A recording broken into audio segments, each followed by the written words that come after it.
I am an artist that loves the ocean. I was inspired by Jacques Cousteau, and he was a poet, really, and he inspired me as a kid growing up in the Midwest. I grew up in Detroit, far away from the ocean, but surrounded by the Great Lakes, like we are here. I felt compelled to take my art and have a cause to inspire people about the beauty in the ocean and conservation before we lose a lot of it. I've been painting dinosaurs since I was 4 years old. At that time it was prehistoric, it was dinosaurs, volcanoes, like any kid. Also, I had a first grade teacher that said, hey, Wyland, you could be a great artist. What I've done is I've used my art to engage the public, but what I've really wanted to do is inspire young people to become youth ambassadors for the planet.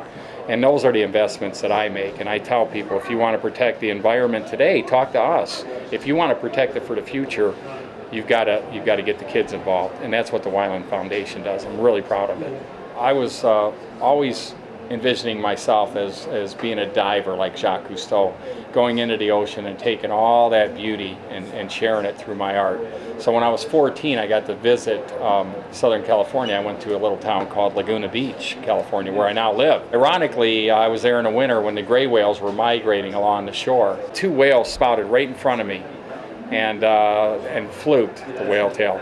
And that changed my life. At that point, I was dedicated to the oceans and conservation of our great whales and all life in the sea. My first art, I used to paint a lot of ships, but the old marine art really evolved into the marine life art that I was creating. And instead of man's conquest of the sea, it's man's celebration of protecting the oceans and the animals. Even in the Great Lakes, there's great challenges to protect our waters. So as the environmental movement started with Jacques Cousteau, with Greenpeace, with Earth Day in the 70s, I was an artist that was right there.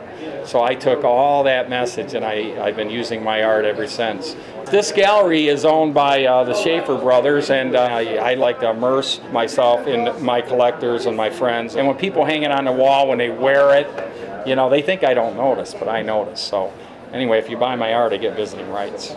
You know, if you're doing what you love to do, if you want to be an artist, filmmaker, writer, whatever you want to do, teacher, then you've reached the pinnacle of success in your whole life, because it doesn't get any better than that, right? So mine is a hobby that turned into a career. It's kind of a lifestyle brand, and you know, I'm really encouraged by getting out and sharing my art, you know, with kids, sharing the message forward, and you know, it's a heck of a lot of fun.